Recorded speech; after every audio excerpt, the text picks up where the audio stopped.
Good morning, Don't Unfriend Me Nation. Joe Biden had a bad week. Oh, bad.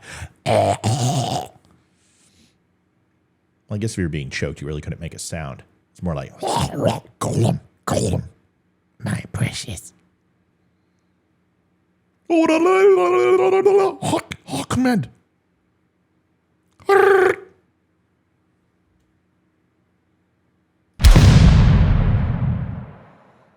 Thank God I had that bomb sound set up from last live show. How fortuitous. Joe Biden had a bad week. Whether you start the week on a Sunday or a Monday, my heart stood still. A do, run, a do in my pants. Joe Biden, Mr. Poopy Pants, needed his staff to tell him in Hanoi, went to Vietnam, saw a memorial to John McCain. Very beautiful. It was touching. He got down and he kissed the memorial because they were such good friends. Not as good of friends as Byrd and Wallace and Thurman, the KKK members he eulogized, but, you know, these were ardent Democrats. Good people all around. Yeah, Joe Biden. He stumbled, tried to get up on stage and couldn't figure out which reporter to call on. We've seen this gambit before. We know this is just going for sympathy votes. Here it is. Watch this.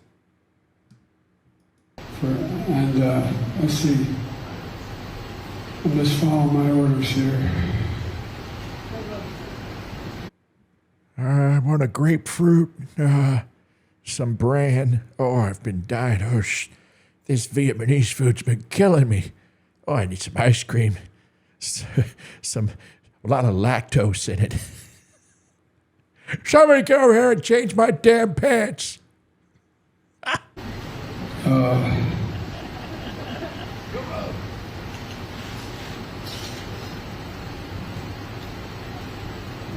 Seriously, all you got to do is call on somebody? I think it's Anita you're looking for. Not Anita Hill. No, Joe. No pubic hair in the Coke. No, you can't go ahead and do a modern-day lynching of Clarence Thomas in Vietnam and relive the glory days, you racist dick. Staff, if anybody hasn't spoken. Where the hell's the staff? Where's my staff at? Damn it, Prince Charles has staff. King Charles has staff. I ain't calling on you. I'm calling. I said there are 5 questions. Anita, BOA. See, it was Anita. Is Anita Hill here? She's not dead like the other one I called, is she? Come on, man. When is this guy gonna pull it together? Come on, man. When is it gonna get better? When are we gonna build back better? Supposedly that was supposed to happen. I don't know what's going on. Joe Biden has some serious issues, folks. We know this. But that Monday led into a Sunday, and then he decided, well, we're going to go ahead and we're going to go to the 9/11 memorial. We're going to go to New York, maybe swing by the Pentagon. No, maybe go into Pennsylvania. I don't know, maybe just Virginia, Maryland, the Delmarva, anywhere close to that. There's plenty of memorials all over the place in Delmarva. No, we're going to go to Alaska. Wait, what? You're going to go to Alaska? What's in Alaska? Well, Alaska's really close to Washington. The Pacific Northwest is a beautiful place for our nation's capital. Mr. President, we're in Washington, D.C. Doggone it, who cares? It's close enough. You could throw a rock at it. From my place in Alaska, I could see Russia. That's Sarah Palin, sir. Whatever. Can I go kiss her grave, too? Did she have a pubic hair on her Coke? Listen, it's the worst impersonation of Joe Biden, but I can't do it. I've tried. I've sat down and hours. I mean, there's not a president I can't do. But Joe Biden, it's just I can't do it. So he's going to get grumpy pants voice. That's just the way it works. So here he is, of course, in Alaska. The only president not to show up since 9/11 took place. 22 years presidents have been going. Who does he send? Kamala Harris. Kamala Harris. Oh, I wonder if she compared it to January 6th in Pearl Harbor.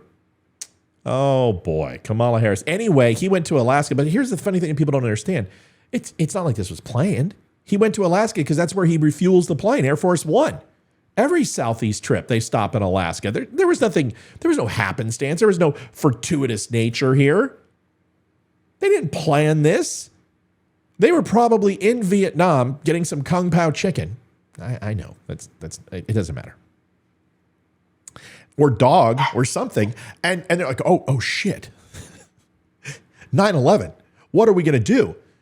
Easy. We've got this. We're going to go really close to Washington. We're going to go to Alaska. Nobody will notice. Nobody understands geography anymore. I mean, hell, they believe in the 1619 Project. They believe that men are women and women are men. This is going to be fine. Don't worry about it. So they go to Alaska. And then he decides to have his, it could have been a contender moment. It's so good. Watch this. Oh, I almost don't want to play it. I feel so bad for him. Governor Dunleavy, it's good to see you. Governor and I have something in common. We're both. What, did they both say that once they were pressed on why they weren't going to the 9/11 memorial, that they said the following? Well, people weren't going to Pearl Harbor 22 years after it happened. Oh, geez, slam dunk. Cringe. From Scranton, Pennsylvania. Oh, he's from Scranton this week. I thought he was from Delaware. I thought he was from Philadelphia. Isn't he an Eagles fan and a Steelers fan? How do you do that? Isn't that like being a Yankees fan and a Boston Red Sox fan? Isn't that like being like a Colorado Avalanche fan and a Red Wings fan, or a Lakers fan and a Celtics fan? Pick one, Joe. He doesn't even know what's going on. Yes, he played football. Yes, he scored 4 touchdowns in championship games. Yeah, he was a good football player. But he was hardly an All-American. Wish I had him playing in my high school ball club when I was playing. But I could have been an All-American, have you in front of me. You don't understand. I could have had class. I could have been a contender. I could have been somebody instead of a bum, which is what I am. Is this when he was having kids rub his blonde hair and his leg up and downs in the pool? And he likes little kids jumping on his lap, and he likes roaches. Folks, it's a quote. I can't make this stuff up. You know, I got hairy legs that turn blonde in the sun. And the kids used to come up and reach in the pool and rub my leg down so it was straight, and then watch the hair come back up again. They'd look at it. So I learned about roaches. I learned about kids jumping on my lap. And I've loved kids jumping on my lap. It's just what he does. Well, that Monday wasn't good, obviously. Then David Ignatius put out his article, and it was a green light for Democrats really to speak about Joe Biden's need not to run, that the D-Day is coming, that he's literally a month or two away from making this decision permanent. He has to decide, is he running or is he not? And Democrats don't want him to run. America doesn't want him to run. 61% believe that he was involved in his son's business dealing, that he did pay to play. 43% want to see him actually go to trial and be held accountable. His popularity is absolutely atrocious. What else could happen? David Ignatius just lit every pundit. Nancy Pelosi had some nice things to say. Listen to her endorsement of Kamala Harris, the best non-endorsement ever. Is Vice President Kamala Harris the best running mate for this president? He thinks so, and that's what matters. Well, if you think that it couldn't get any better than that, it did. Thursday's inflation report came out. Energy prices fed much of the gain, rising 5.6% on the month, an increase that included a 10.6% increase in gasoline prices. Whoops. Aren't they supposed to go down right before elections? The jump in the headline inflation hit worker paychecks as well. Real average hourly earnings declined 0.5% for the month. It's not good. But the hits just kept on coming, folks. Thursday, the impeachment inquiry dropped from Kevin McCarthy. Now, a lot of people are like, oh, they can't impeach Joe Biden. I have been saying they shouldn't, because all it does is give him a bump in the polls. It happened with Nixon, it happened with Clinton, it happened with Trump twice. But an inquiry does something different. It opens up subpoena powers. It allows them to go ahead and lay the tracks just in case this knucklehead gets in 2024, and they can go ahead and impeach him on day one. You may not like that. You may not agree with it. But let me tell you, once that happens, we need to do whatever we can to get this guy out of power. Why? Because obviously, the things that he said he was going to do, he didn't do. And of course, the liberals are like, there's no evidence. There's nothing wrong whatsoever. Well, Friday, my heart stood still. A doo-doo in my pants, a doo-doo in my pants. Hunter Biden, 25 years, gun charge, drug possession. Remember the one that they tried to give him the sweetheart deal? Well, that deal was thrown asunder. And now he's being charged. He's been indicted for 3 different charges and probably won't see any jail time, of course, because this is Hunter Biden. But what that also does is create suspicion in America's mind. Joe Biden is on a tailspin. This was one of the worst weeks in recent memory, and I can't imagine what's going to come next week. We will sit by on pins and needles. Ah, you sons of bitches, leave me alone. I didn't want this job. I was going to be a lifeguard running back for the AARP Cincinnati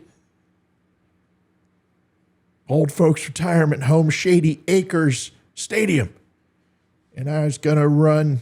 Oh, boy, I was going to run from my basement. Joe Biden, man. I haven't seen a week like this since the Hindenburg. I mean, it's pretty bad. We'll see what happens next week, folks. Thanks for watching. A little bit of humor. Friday night. It is Friday. It's Red Friday. Don't have my Red Friday gear on, but we will. We'll put that on a little bit later tonight. We'll have it on our live show, 8 o'clock. Stop on by and enjoy some more hilarity when it comes to the Biden administration, plus a whole lot more. We'll see you then. Stop on by. We will talk to you soon. I'm David Boreanaz with the Cast of SEAL team, and we have an important message for returning vets. We want you to know if you're struggling to cope, there's help and it's just a phone call away.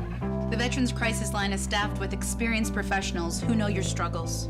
There's no greater sacrifice in service to our country. We're able to enjoy our freedoms because of it. Your service is important, you are important. For vets and their families, the Veterans Crisis Line is here to help 24 hours a day. Please call